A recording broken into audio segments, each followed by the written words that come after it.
mucha política, hoy mucha actualidad judicial.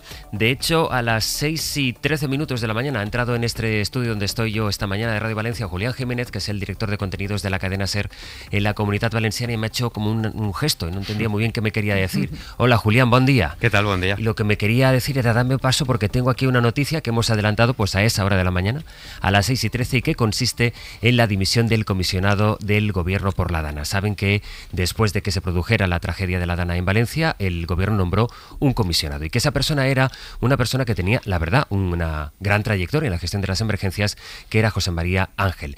Publicó hace unos días el diario El Mundo, adelantó la información de que la Fiscalía le investigaba por presuntamente haber falsificado un título del que se habría valido para ganar un puesto de funcionario. Y la noticia es que dimite.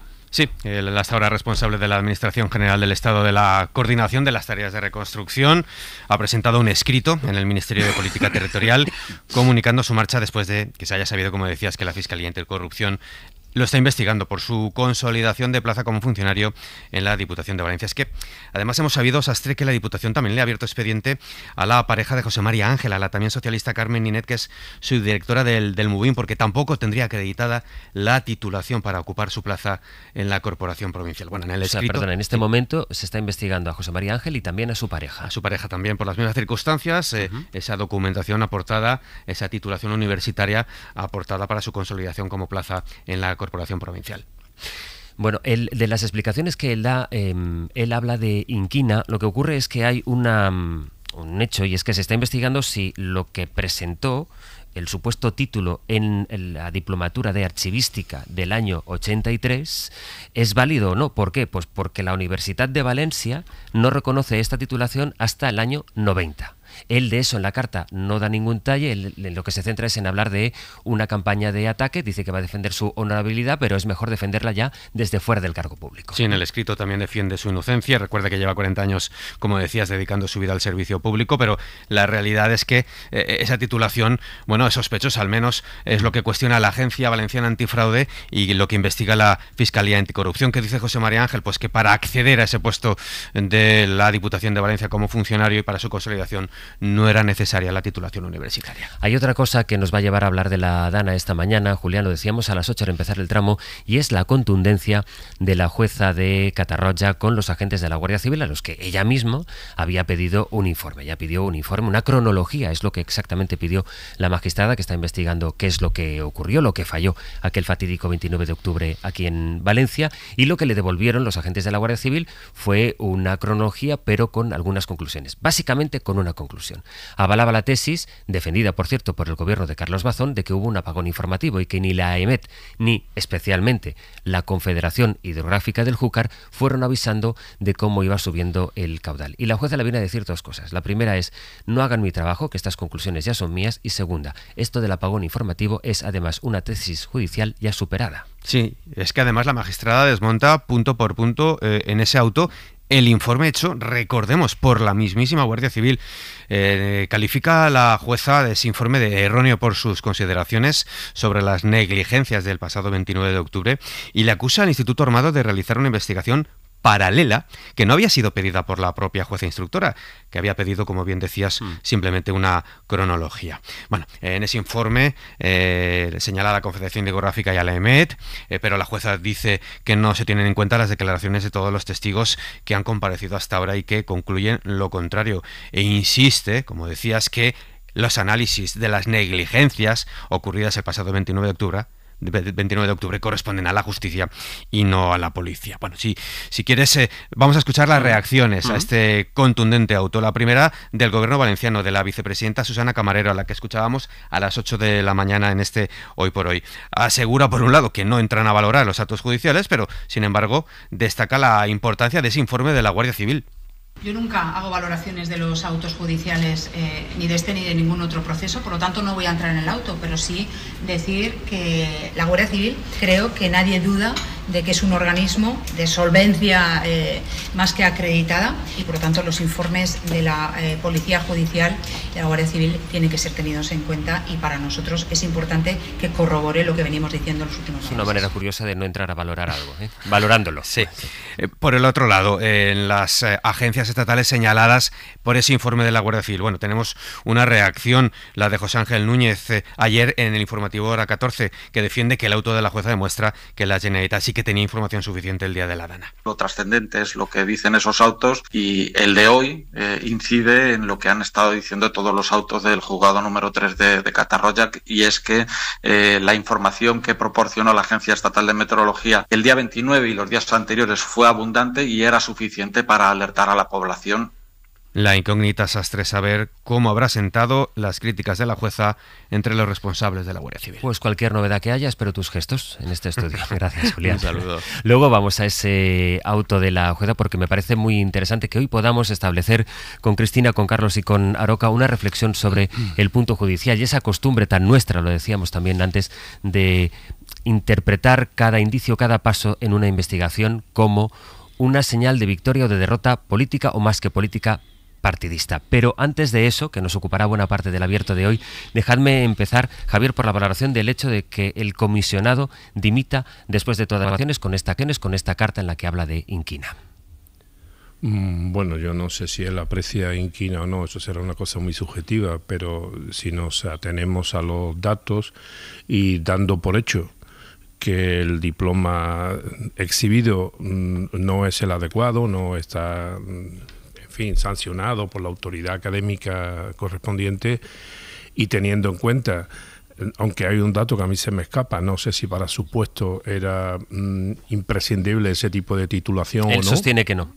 Bueno, entonces eso cambia las cosas, evidentemente, porque yo sostengo que evidentemente los títulos sí son importantes en los itinerarios curriculares de los funcionarios, porque depende de qué niveles se llega o no se llega en fin de determinada en razón de determinadas titulaciones. Por ejemplo, para llegar al nivel 30, no, por lo menos de mis tiempos, no sé si eso habrá cambiado, si hace falta una titulación superior. Si no la tienes, no puedes llegar a ese nivel.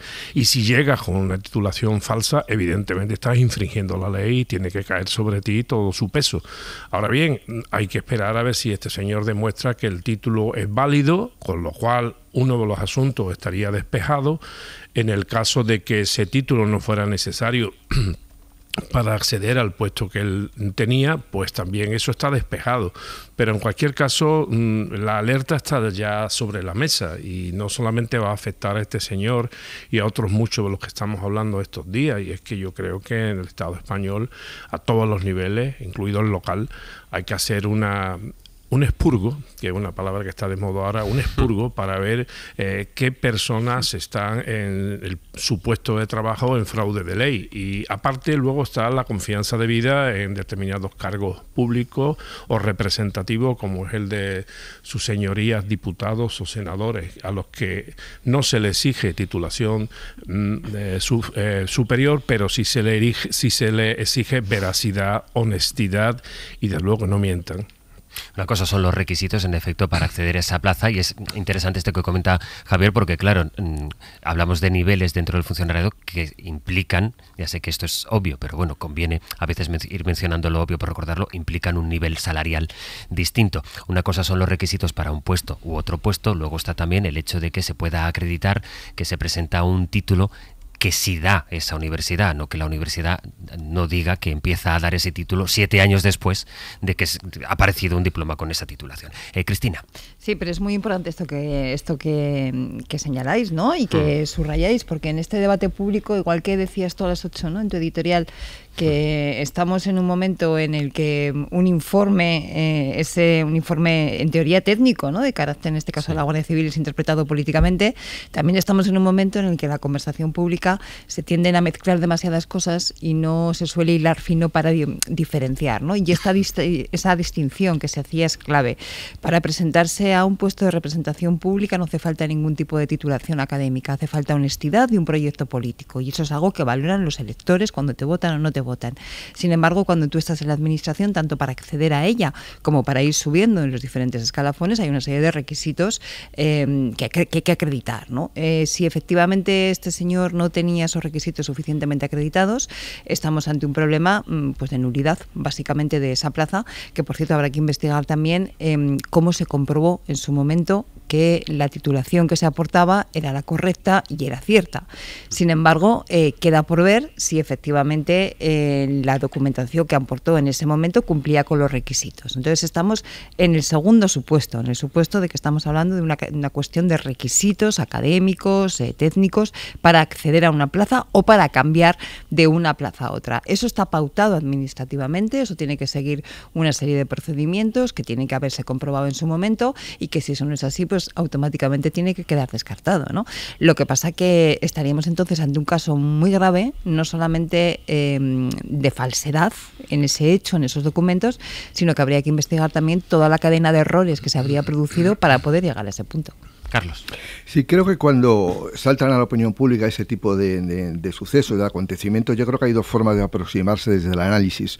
Una, digamos, es el y tú más, es decir, pensar que ahora le toca al Partido Socialista, anteriormente a Noelia Núñez en el Partido Popular, y bueno, hay un rifirrafe político que me parece que no lleva a ningún lado. Y yo creo que la otra forma más inteligente de aproximarse es hacer una reflexión sobre qué nos pasa en nuestro sistema político, porque son tan habituales este tipo de circunstancias, ¿sabes? Que un cargo público pues no es capaz de acreditar su currículum. Y más allá, digamos, de la censura pública a ese político que comete esa tropelía, yo creo que tenemos que reflexionar si tenemos instrumentos de fiscalización suficientes para las declaraciones públicas que hacen los políticos son realmente verdaderas. Y yo siempre pienso en el Congreso de los Diputados, cuando todos los congresistas, los diputados y los senadores tienen la obligación de presentar su declaración de bienes, pero no hay nadie que fiscalice si es verdad lo que están diciendo. Es decir, yo creo que ahí necesitamos una oficina que fiscalice dentro del Congreso y el Senado si lo que dicen los diputados y los senadores es verdad. No lo hay.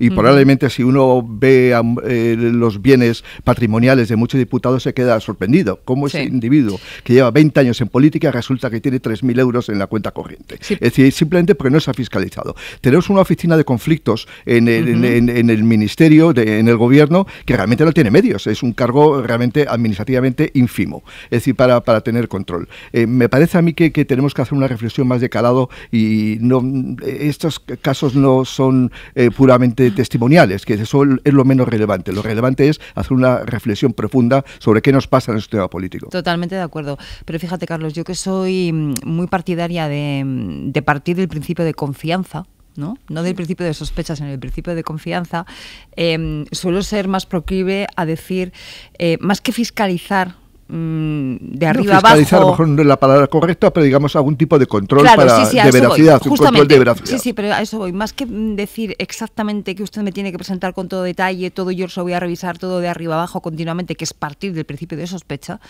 yo creo que en sistemas democráticos funciona mejor lo contrario. O sea, yo parto del principio de confianza. Ahora bien, de manera aleatoria, se harán una serie de inspecciones para garantizar que efectivamente usted me está diciendo lo correcto. Básicamente como hacemos en la declaración de la renta. Tú la declaración de la renta, la gran mayoría de personas nos llega un borrador, confirmamos, complementamos lo que haya que complementar, se manda, ¿no? Y luego de forma aleatoria o de acuerdo a una serie de criterios de inspección fiscal, pues de vez en cuando alguien tiene una inspección. Por lo tanto, cuando tú vas a rellenar esos datos, ya sabes que siguientes te pueden pillar. Bueno, pues algo parecido, ¿no? Pero partiendo del principio de confianza y no del principio de sospecha, que creo que es más interesante. Ahí estaba recordando, porque de compatibilidades y de lo que se declara en el Congreso ya ha habido tantísimas polémicas, como ahora recordaba. Yo creo que en cada legislatura ha habido casos sonados de esos diputados que también, y algunos que no declaraban que ejercían como abogados y luego ejercían. Y recuerdo una polémica cuando era Jesús Posada, el presidente del Congreso, que acabó diciendo, es que yo no soy policía, como diciendo, pues aquí cada uno que declare lo que quiera declarar, pero esto que decía Carlos, ¿no? El contraste de estos datos con la realidad, pues ¿a quién corresponde? Porque nadie, en verdad, correspondería a cada uno y a la honestidad de cada uno. Y también esto que propone Carlos lleva implícita en fin, lleva implícita una carga de sospecha o por lo menos el temor a pensar. Yo estoy de acuerdo con lo que dice Carlos. Además, he vivido una experiencia profesional interesante, al menos, por lo menos ilustrativa para mí. De esto, lo que estamos hablando, me refiero a las relaciones con el Parlamento. Y yo creo que hay una actitud por parte de...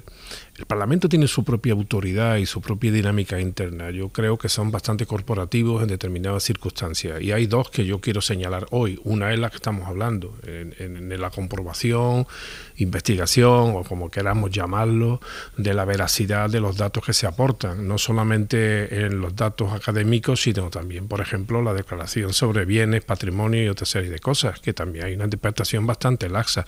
Por no decir luego la actitud corporativa de los parlamentos, digo en general, con relación a las compatibilidades, que eso es un auténtico, permíteme la expresión que es de mi tierra, es un auténtico cachondeo, porque resulta que hay funcionarios que no son compatibles para nada, porque así lo dice la ley y así debe de ser, mientras que no se cambie, y así hay que respetarla y practicarla, pero después el régimen de compatibilidades de su señoría en algunos casos deja mucho que desear, y todo es bajo la protección de los propios órganos parlamentarios. O sea, cuando se entra en el Parlamento, uno parece que acaba protegido por una cierta inviolabilidad falsa, ¿no? Es decir, no solamente la que les corresponde por ley, con la que yo en cierto sentido estoy de acuerdo, sino luego una especie de estatus privilegiado en muchas cosas. Una impunidad, ¿no? Exactamente, sería eso, impunidad, ¿no? Es como son ciudadanos aparte, o sea, todos los funcionarios, pues, y los que hemos estado alguna vez en esa situación, sabemos cómo nos afecta el régimen de incompatibilidades, pero luego uno se compara con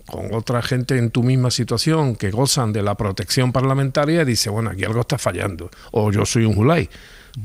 Sí, en la conversación pública además es habitual que, digamos, y eso ha salido hace pocos días o pocas semanas, que inspectores fiscales que pasan de Hacienda, de la agencia tributaria, directamente a un despacho de abogados a pleitear contra el propio Estado, abogados del Estado que pasan de un día para otro a las empresas privadas. Hay muchas profesiones en las que están realmente contaminadas y no hay un sistema de fiscalización, de control, no sé cómo llamarlo, me da exactamente lo mismo, pero tiene que tener una oficina de conflictos muy importantes. Lo hemos vivido hace más de un año con la esposa del presidente del gobierno. Que decir, en Inglaterra, por ejemplo, tienen perfectamente delimitado cuáles son las funciones del perímetro, digamos, personal o profesional del presidente del gobierno, de un ministro, porque le dan importancia a esas cosas en la cultura política anglosajona. En España somos muy laxos en estas cosas. Es decir, tenemos que tener una buena legislación, pero no solamente eso, sino luego que se cumpla, porque muchas veces nos ponemos estupendos a la hora de legislar, pero luego no tenemos instrumentos de fiscalización. ¿Cómo es posible que una subdirección general sea la responsable de la oficina de conflictos del gobierno de España? Os decía que os iba a preguntar por el contundente auto. La verdad es que los párrafos son muy duros de la jueza de Catarroja para responder, para rebatir el informe que ella misma había pedido a la Guardia Civil sobre lo que pasó el día de la Dana. Lo que pasa es que ella había pedido una cronología y en vez de un listado se encontró con una serie de conclusiones que avalaban la tesis que defiende el gobierno valenciano, decía, del apagón informativo. Por ejemplo, leo solo un párrafo. Es un informe erróneo, dice la jueza, por los limitados elementos de prueba con los que cuenta en su elaboración. Se trata de un informe extenso, 220 páginas, dice la jueza del informe de la Guardia Civil, pero que ni puede atender a lo que sucedió en el CECOPI, a las testificales de los técnicos, a las declaraciones de los familiares de las víctimas, en fin, a los peritos, no atiende a declaraciones de especial relevancia, y así una a una con estas 20 páginas de auto de la jueza, que lo que viene a decir, en resumen, Cristina, lo que viene a decir, y esto ya nos tiene que ir introduciendo el debate sobre la instrucción, la investigación de muchos de los casos más mediáticos aquí en España, es: yo he pedido de la policía una serie de hechos. Las conclusiones y lo que se tenga que derivar de esas conclusiones corresponden a la investigación que lleva adelante una magistrada. Claro, porque cada uno tiene definido su papel en base a una serie de procedimientos que están también pautados y normativizados. Y qué importante es que en la democracia cada actor que actúa en cualquier momento, en el ámbito judicial, en el ámbito económico, en el ámbito político, haga su papel y sepa cuál es su límite y de hasta dónde pueden llegar los demás. Qué importante es, porque si esta jueza no hubiera tenido en consideración todo esto, pues eso hubiera pasado como un informe que seguro que conoceríamos por los medios de comunicación en cuestión de segundos y que hubiera empezado ya a generar una fuerte sospecha sobre si efectivamente desde la EMET y desde la Confederación Hidrográfica de Jucas se estuvo informando adecuadamente o no, y por lo tanto hubiera contribuido a generar más zozobra, en fin, todo el ámbito de la desinformación se hubiera disparado en torno a eso. Pero esta jueza ha hecho lo que tenía que hacer, conociendo cuáles son sus funciones y conociendo qué pedía ella a la Guardia Civil y pudiendo valorar que efectivamente ese informe excedía, porque se metía en conclusiones que no tiene por qué y que además no aportaba pruebas suficientes, ¿no? Por eso digo que es muy, muy, muy importante que cada actor en democracia conozca cuál es su papel, cuáles son los límites y los de los demás. Dicho esto, yo creo que probablemente el auto muestra un especial enfado por la gravedad del asunto y por la tragedia del asunto. No quiere decir que haya otros temas u otros procesos, que sean menos importantes, ni muchísimo menos, todos lo son.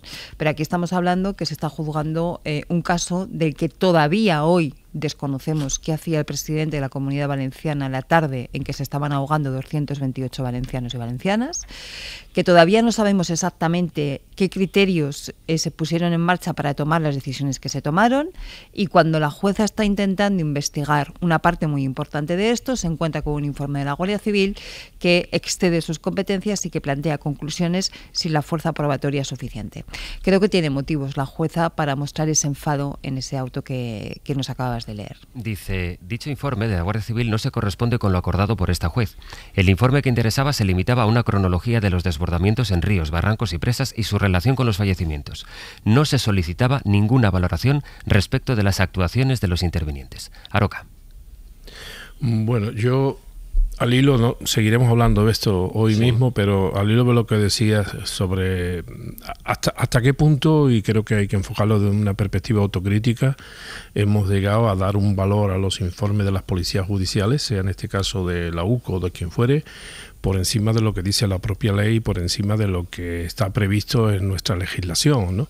Y probablemente de venga el error, ¿no? Que contamos futbolísticamente cada informe de la Guardia Civil como si fuera una cosa definitiva e incluso como si la propia instrucción fuera el informe de la Guardia Civil. Yo creo que eso habría que descartarlo pronto, porque estamos contribuyendo, todos los que nos ponemos detrás de un micrófono o delante de una pluma, a crear una confusión generalizada que yo creo que además es interesada. La ley es muy clara. La ley dice que las policías judiciales dependen de jueces, fiscales y de presidentes de los tribunales. O sea, la Guardia Civil, en este caso la UCO, o si fuera la UDEF, no son cuerpos autónomos que pululan en los procedimientos penales como ellos quieran, no, están a la orden de los jueces, de los fiscales y de los presidentes de los tribunales. Son comisionados de los jueces. Todo lo que estoy diciendo lo dice la ley, no me lo estoy inventando. Y además la ley es clarísima, dice que el juez, en este caso la jueza, es la que dirige y controla la instrucción de un caso. Por tanto, todo lo que sea una actitud mostrenca, es decir, libérrima, sin dueño conocido, ¿se entiende?, por parte de un cuerpo policial, pues es salirse de su propia competencia y salirse del propio mandato expresado, en este caso, por una jueza. Por tanto, yo creo, y me alegro que lo haga, porque da la impresión, en otros casos muy periodísticos, muy mediáticos, de que quien dirige la instrucción en determinados procesos es la propia unidad de la Guardia Civil. Yo creo que esto es un error, que además que creo que la Guardia Civil debería ser la principal interesada en despejarlo, porque si no parece que la Guardia Civil es una cosa distinta de lo que realmente es y lo que establecen las leyes, entre otras la Ley Orgánica de Cuerpo y Seguridad del Estado. Y con respecto a otra de las cosas que has dicho, que ha dicho también mi compañera Cristina, hay que inmediatamente decir, precisamente para despejar estos equívocos, que según la jurisprudencia de los propios tribunales, los informes de la Policía Judicial, en algunos textos se le denominan, creo que sin sorna, la inteligencia policial, no tienen valor probatorio.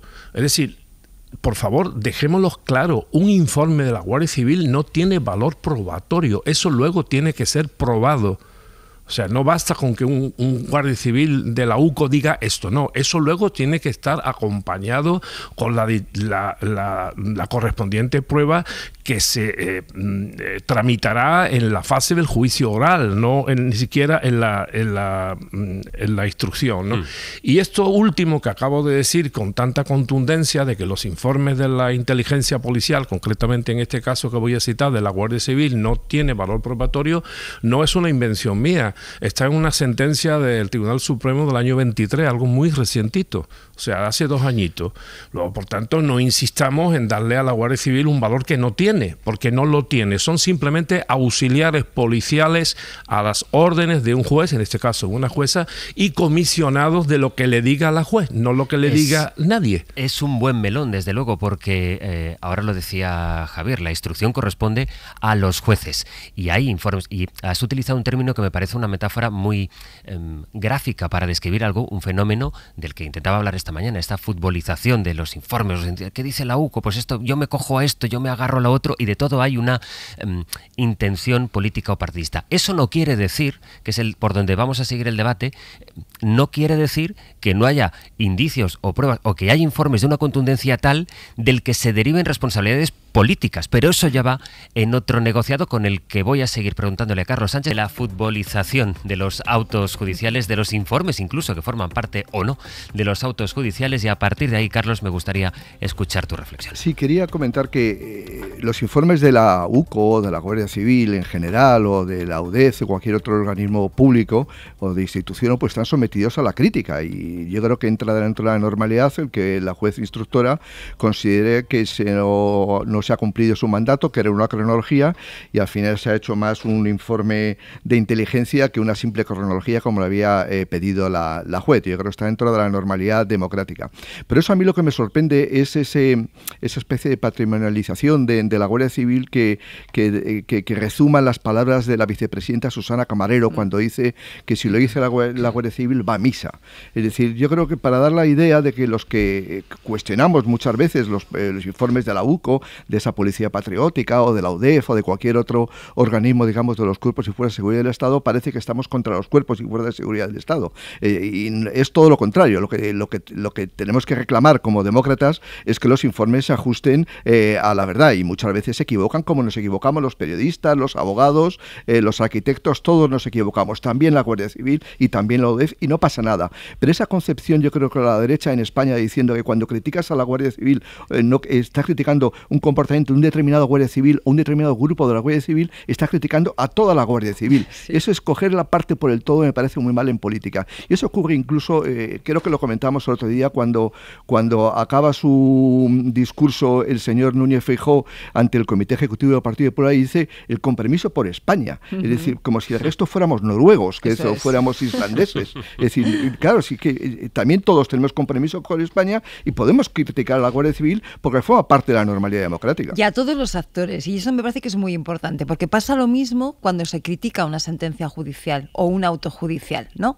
Da la sensación de que en este país no se puede criticar las decisiones, los autos, las sentencias que tomen los jueces, porque entonces parece que estás impugnando la sentencia. No, o sea, una cosa es que la sentencia habrá que cumplirla, si es una sentencia se cumplirá, si es un auto pues llevará su curso, pero efectivamente eso no quiere decir que esté ajeno a la capacidad de crítica, sea un auto, una sentencia judicial, sea un informe pericial, sea lo que sea. Al formar parte, Cristina, como un argumento político más, esto es como los penaltis. Es decir, que si es uno del equipo de uno, el que hace la mano en su propia área, bueno, es que el árbitro ha sido muy riguroso, y en cambio, aunque no la toque con un dedo, ya estás viendo el penalti en el área siguiente. Dejadme saludar en este punto, un segundo, Aroca, porque voy a saludar a Manuel Cancio, que es catedrático de Derecho Penal de la Universidad Autónoma de Madrid, que además nos está escuchando. Señor Cancio, ¿qué tal? Buenos días. Hola, buenos días. Y con el que además otras mañanas hemos compartido algunos análisis a partir de algunos asuntos judiciales, y hoy se nos acumulan varios, porque voy a querer preguntarle también por el procesamiento del fiscal general del Estado. Pero por empezar por donde estábamos, ¿no? Esta respuesta tan contundente de la jueza de Catarroja a la policía judicial, en este caso a la Guardia Civil. ¿A usted esto le sorprendió ayer cuando lo conoció? Bueno, hay una tensión estructural en el sistema de investigación judicial española, que es que están los cuerpos policiales, los distintos que hacen funciones policía judicial, que tienen sus mandos y que depende en última instancia pues de las estructuras de sus respectivos cuerpos, pero funcionalmente dependen de la juez, del juez de instrucción. Entonces eso siempre genera alguna tensión, ¿no? Y por lo que he podido leer del auto, lo que está diciendo la señora juez, la instructora, es que hay que obedecer y que la investigación judicial la dirige la juez. Eso es lo que parece que está claro. Entonces esto es algo que esta tensión puede estar o puede no estar cuando, digamos, la autoridad judicial o la fiscalía hace seguidismo de la investigación que hace la policía. O sea, eso es una tensión que está incita en nuestro sistema porque la policía judicial no depende en todo de, como sería, por ejemplo, en otros sistemas, de la fiscalía, por ejemplo, si es la fiscalía quien hace la investigación, ¿no?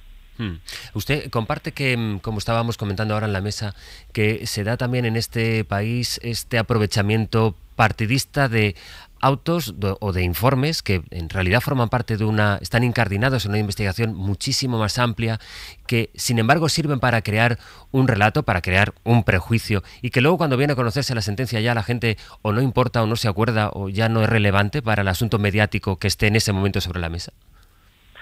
Bueno, es que aquí hay dos peculiaridades, desde mi punto de vista, dos peculiaridades españolas. En primer lugar, que es algo que no se suele decir, pero todo esto son trabajos, informes, investigaciones que se hacen dentro de una investigación judicial y que en España todo es conocido inmediatamente, incluso antes de que estos informes estén hechos. Eso es una anomalía muy grande. Debería poder decidir quién dirige la investigación, en la instrucción, la autoridad judicial. Esto ya veré yo qué voy haciendo con estas piezas que me van aportando distintas investigaciones, sin que vayamos comentando parece que hay un informe, se filtra una parte de un informe. Eso es indigno y lo que hace es poner en cuestión el buen funcionamiento de una investigación judicial si toman vida propia trabajos que están subordinados a la labor directora de la autoridad judicial en nuestro sistema actual. Eso por un lado, eso es una anomalía. Y luego hay otra anomalía que es de índole política, ya no es una cuestión técnico-jurídica, y es que determinados cuerpos son patrimonializados por determinados agentes políticos. Eso también es una anomalía, ¿no? Que se utilicen determinados cuerpos como si fueran elementos independientes. He escuchado esa mención, ¿no? Porque sí. lo que diga la Guardia Civil va a misa, ¿no? Eso no es así en un país que no sea autoritario. Dice que inmediatamente se conoce cualquier movimiento de un juez y se hace su interpretación partidista antes de que el juez pueda interpretar o la jueza pueda interpretar qué valor le da. Por tanto, lo de Montoro, 7 años bajo secreto de sumario Algot, es un unicornio judicialmente en este país. Sí, hombre, es muy cuestionable que desde el punto de vista, digamos, del correcto desarrollo de un proceso judicial, 7 años de secreto, o sea, parece broma, ¿no? Esto también está relacionado con la infradotación estructural tan espectacular que tiene la justicia en España. O sea, de eso se habla poco también.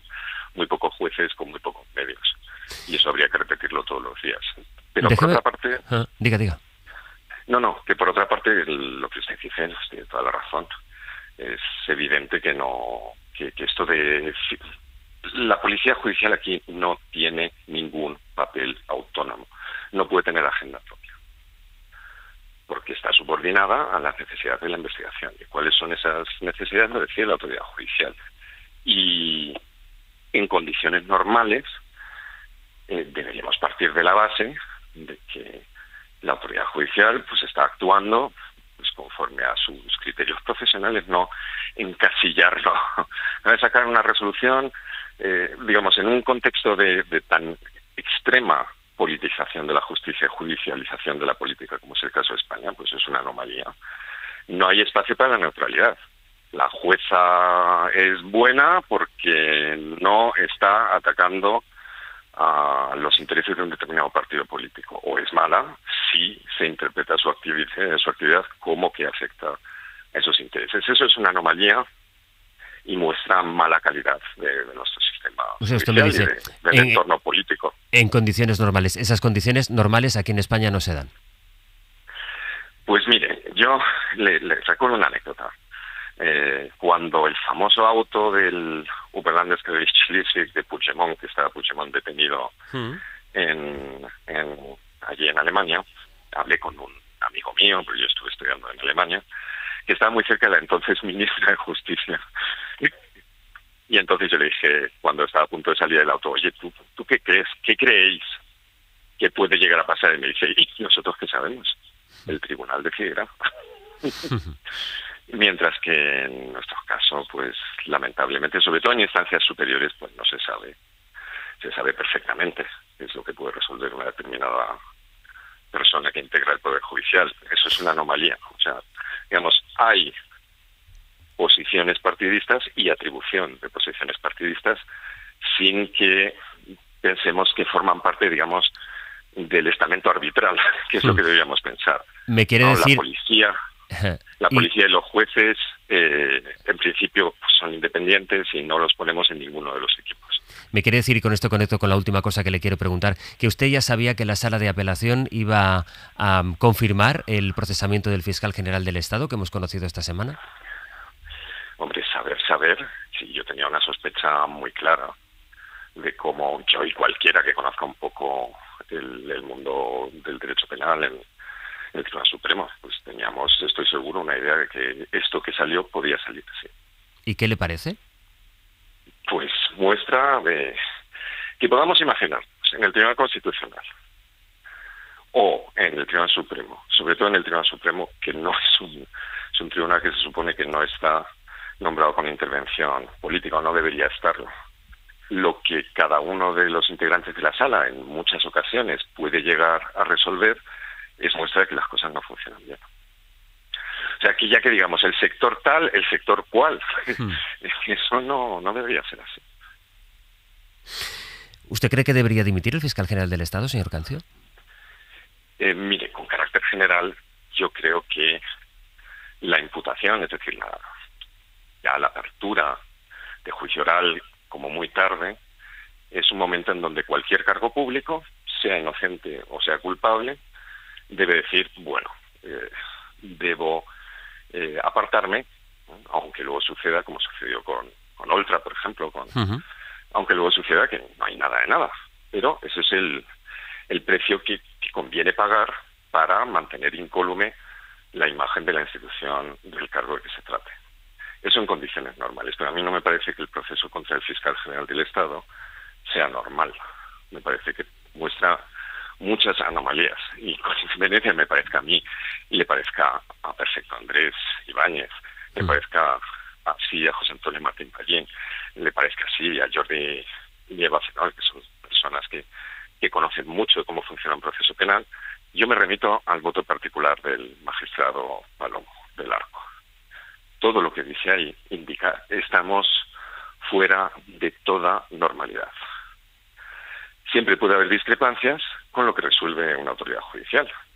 Pues yo habría hecho esto, quiero decir, entre los técnicos, pues me parece que esto habría sido más justo, esto no está bien razonado, pero, yo qué sé, el mundo del derecho no es un mundo de soluciones exactas, pero este es un caso en donde la anomalía va en la dirección en que yo no pienso que realmente, o sea, lo dice el voto particular, no está ni mínimamente justificado lo que está sucediendo. Entonces, ha sido una instrucción fuera de toda normalidad. En este caso, lo que hay que hacer es no dimitir, porque lo contrario significaría atribuir un poder a cualquier órgano instructor que no debe tener en un sistema como el nuestro con separación de poderes. Manuel Cancio, es la excepción que confirma la regla, perdón. Aroca, después de esta conversación que me ha parecido muy interesante porque creo que ha ido al fondo de muchas cuestiones que estaban ya apareciendo en vuestra conversación de esta mañana, esta conversación con Manuel Cancio, que hablaba de las instrucciones, de cómo se hacen las instrucciones aquí en nuestro país, y creo que conviene que distingamos, que no me parecería prudente que dijéramos que de cualquier informe pues hay que esperar hasta que, pues por ejemplo, del informe de la UCO, de la Guardia Civil, con los audios de Koldo García hablando como habla y señalando lo que señala y las medidas que se han tomado de forma cautelar contra Santos Cerdán, que está en prisión, pues es evidente que hay contundencias en algunas conclusiones de algunas investigaciones que obligan a tomar responsabilidades políticas, que no tiene que ver, que va por otro cauce que el cauce judicial. Creo que es, Javier, una distinción que conviene hacer. Pero yo incluso eso lo pondría en cuestión. No en cuestión lo que tú acabas de decir, porque vuelvo a insistir, todo lo que aparezca en un informe policial, por muy obvio que parezca, tiene que ser demostrado, porque no sabemos luego. O sea, es como si hubiera una policía de la policía, ¿no? Pero bueno, en cualquier caso, aquí el problema fundamental es si hay jueces que instruyen, tal como dice la ley, o hay jueces que se dejan instruir. Yo creo que ese sería el meollo del asunto, yo lo resumiría así. Pero con respecto a lo que ha dicho el señor Cancio, el profesor Cancio, del que siempre uno aprende, a mí me gustaría hacer algunos comentarios. Primero, esto tiene que ver con lo que él decía en la distinción y el conflicto que hay entre la dependencia funcional de las policías judiciales, de los jueces y fiscales y presidentes de los tribunales, y después la dependencia orgánica y jerárquica de cada uno de sus cuerpos. Eso no debería de ser ningún conflicto. No lo debe de ser, porque en lo que estamos hablando dependen exclusivamente de los jueces. Exclusivamente. Ahora, si se demuestra que es que además de los jueces dependen de su estructura orgánica en la inclinación que tengan sus informes, eso ya sería gravísimo. Eso es gravísimo. Y aprovecho para decir, y esto va destinado sobre todo a alguna gente probablemente bien intencionada de la izquierda, que le piden responsabilidades al ministro Marlaska, que el ministro Marlaska no tiene ninguna responsabilidad en lo que es la conducta judicial de las secciones o de las unidades de policía judicial de los distintos cuerpos. Es más, es una garantía de que no pueda intervenir, porque la remoción o el apartar a cualquier policía de una investigación solamente corresponde a un juez. Y eso es una garantía que hay que defender. O sea, nadie puede apartar a un guardia civil o a un policía nacional de una investigación si no es un juez, que por cierto retiene y tiene e insta la potestad disciplinaria. Quiero decir, porque si alguno está pensando en que si un policía se porta mal en el ejercicio de sus funciones, ¿quién lo sanciona? Pues el propio juez. Tiene que instalar el régimen disciplinario para que eso se lleve a cabo. Pero vuelvo a insistir, nuestro sistema es afortunadamente garantista. Hay dos temas que ha citado el profesor Cancio que a mí me gustaría resaltar porque es muy importante. Las filtraciones. Claro, ¿por qué se filtra unas veces sí y otras veces no? Es decir, ¿por qué del caso Montoro no hemos tenido ninguna filtración y de otros casos la tenemos a la carta? ¿Quién es el responsable de que se reproduzcan o no filtraciones? ¿Son los cuerpos policiales autónomos a la hora de decidir qué filtran y qué no filtran? Eso es un tema que para la higiene de nuestro sistema también podía aclarar. Y por último, él hablaba de que determinados partidos patrimonializan a determinados cuerpos y fuerzas de seguridad del Estado. Bueno, esa es una hipótesis que parece que se puede comprobar en algunos casos, pero a mí hay algo que me preocupa más. A mí lo que me preocupa es si hay algún cuerpo policial de este país que patrimonializan el propio Estado. O sea, pongamos que la Guardia Civil. Se creen que ellos son el Estado y que por tanto ellos son los garantes y ellos son los ejecutores de todo aquello que pueda pasar para bien o para mal en el Estado, incluso obviando pues las competencias, en este caso de instrucción, que correspondan a los jueces. Esto también es gravísimo, porque sería tanto como admitir que 80.000 españoles pueden más que 47 millones de españoles demócratas en su función de ejercicio de su propia ciudadanía. Es decir, aquí hay una serie de de sintomatología, de patología que afecta a los cimientos de la democracia y que conviene aclarar lo antes posible y conviene tener la fuerza suficiente para poderlo aclarar, dicho sea de paso, ¿no? Por tanto, yo creo que hay que tener paciencia, yo creo que en un sistema democrático hay que criticar, se admiten las críticas, creo que los criticados deberían de ser también protagonistas de las propias críticas, porque yo creo que esto no va en detrimento de la reputación de determinados cuerpos del Estado, ni siquiera de determinado poder del Estado, sino que va encadenado o encardinado a su mejora, para que todos los agentes, incluidos los que nos asomamos los medios de comunicación, que participamos en los procesos democráticos de este país, estemos sometidos a todo tipo de control, y uno de los sistemas de control más importantes en una democracia es el compromiso crítico de la ciudadanía con los distintos protagonistas de todos los procesos democráticos de un país. Por eso precisamente creo que hablas de la Guardia Civil o de determinados cargos de la Guardia Civil o puestos de la Guardia Civil. Bueno, evidentemente, pero te voy a decir una cosa, yo no me tengo que disculpar constantemente por criticar a la Guardia Civil. Si la Guardia Civil piensa que yo lo estoy criticando porque estoy en contra de la Guardia Civil, se equivocan. Se equivocan porque no saben ni siquiera mi historia personal. Por tanto, se equivocan. O sea, yo no voy a pedir nunca perdón por criticar a nadie, ni tampoco voy a decir nunca, oye, perdón a los jueces. No, claro. Mire usted, yo cuando tengo un juez que lo tengo que criticar, lo critico. Y cuando tengo que criticar una sentencia, la critico. Y si se enfadan, bueno, pues lo siento mucho, pero siempre hablando, siempre hablando. Eso es, nadie te pide que pidas perdón, ni mucho menos. No, en absoluto, pero sabes lo que quiero decir, ¿no? Y tú lo que quiero decir yo. También, y ahora quiero decir, Cristina, quiero decir con esto que, por favor, Cristina. Gracias a usted. Adelante. Con la venia. No, esto último que decía Aroca, la verdad es que me parece que es muy interesante, porque en este país, a diferencia de otras culturas más anglosajonas o más nórdicas, en este país tenemos la mala costumbre de que cuando discutimos, parece que no discutimos o criticamos, ¿no?, sobre ideas o sobre documentos o sobre un informe o sobre una sentencia o sobre un documento, un artículo, ¿no?, sino sobre la persona en sí. Y es algo que deberíamos trabajar para quitárnoslo. Las personas son todas respetables, las ideas ninguna, porque están hechas precisamente para ser cuestionadas, debatidas, rebatidas, mejoradas, etcétera, ¿no? Entonces, cuando se critica un auto, cuando se critica un informe, cuando se critica una sentencia, lo que se está criticando es el contenido de esos documentos, no a las personas que lo están planteando. Y en ese sentido es donde yo antes defendía que también las sentencias judiciales, los autos, los informes de la Guardia Civil, todo eso efectivamente tiene que poder ser objeto de crítica, sí que eso suponga un menoscabo, por supuesto, en caso de las sentencias, pues se cumplen y ya está, ¿no?, etcétera, etcétera. Con lo cual, en ese sentido, creo que es muy importante diferenciar. Cosa distinta es lo que estaba comentando el profesor Cancio, ¿no?, de cómo se establecen las jerarquías, ¿no?, y las dependencias, en este caso, de la Guardia Civil, de las instancias de instrucción, que efectivamente dependen de los jueces, ¿no? Y ahí es donde volvemos al asunto del principio. Y por eso yo decía antes, no me extraña que la jueza de Catarroja esté enfadada y lo muestre en ese auto, porque lo que ella pidió a la Guardia Civil no es lo que ha obtenido. Ya pedía una cronología, sin embargo obtiene un informe que tiene que decir otras cosas, está invadiendo sus competencias y por lo tanto ese informe no cumple con las funciones que tenía asignadas.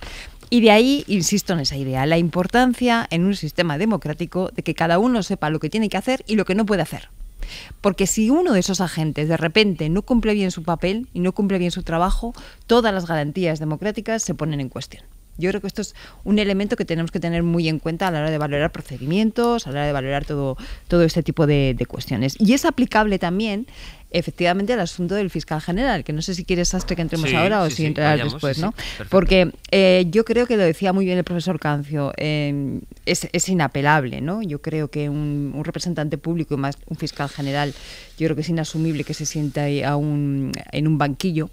Pero si este caso es tan excepcional como tantos expertos nos están contando desde un punto de vista incluso de técnica jurídica, ¿no?, la excepcionalidad, la falta de argumentos, la falta de pruebas, en fin, todo lo que rodea este caso, no lo vamos a repetir, que ya se ha dicho hasta la saciedad estos días.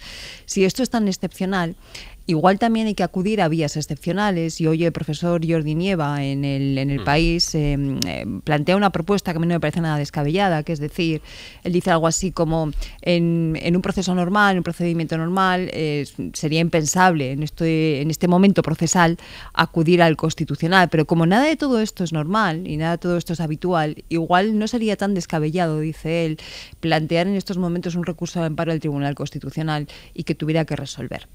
Lo digo porque a mí hay una cosa que me da miedo, y es que en el principio general estamos todos de acuerdo. Un cargo público no puede sentarse en un banquillo, ¿no? Y menos un fiscal general.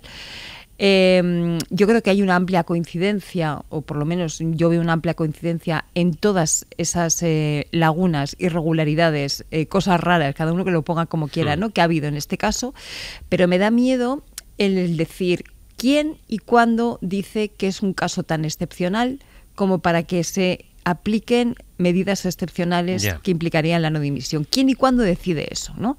Otra cosa es que podamos estar de acuerdo, pero ¿quién y cuándo lo decide? Entonces, si efectivamente es tan excepcional, igual, desde un punto de vista de la lógica democrática, lo suyo es eso, acudir a una excepcionalidad e ir al Constitucional a decir, señores, ¿qué opinan ustedes de esto?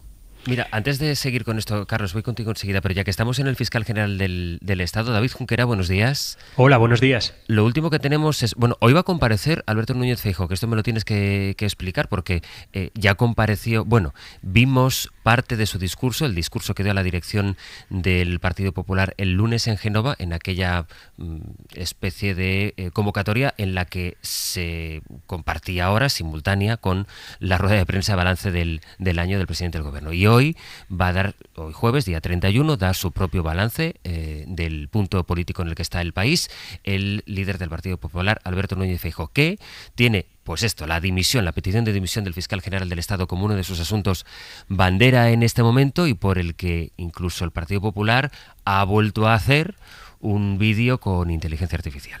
El PP que vuelve a juguetear con la IA, y el resultado esta vez, pues, juzgadlo vosotros mismos. Esos lloriqueos son del fiscal general del Estado, un Álvaro García Ortiz, que aparece en el vídeo fondón y ataviado con una equipación de fútbol roja y blanca, los colores del PSOE Fútbol Club. El fiscal está sentado en el banquillo de un estadio, llorando, lagrimeando, incluso parece que babeando, y el mensaje que deja el PP es el siguiente: aún no ha empezado la temporada y algunos ya saben que van directos al banquillo.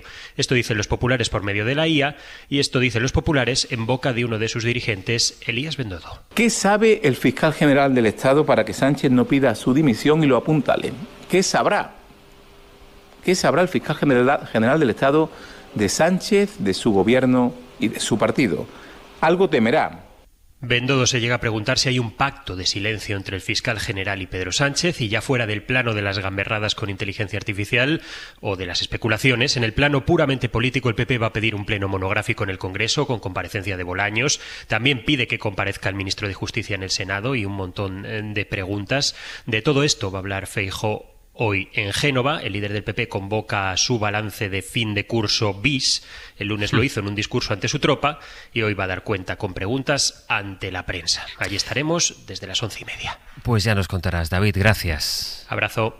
Bueno, pues hablábamos, Carlos, del fiscal general, de su situación, y luego está la forma en la que el Partido Popular le exige que dimita, que incluye este uso de la inteligencia artificial y esta imagen que todo el mundo puede imaginar.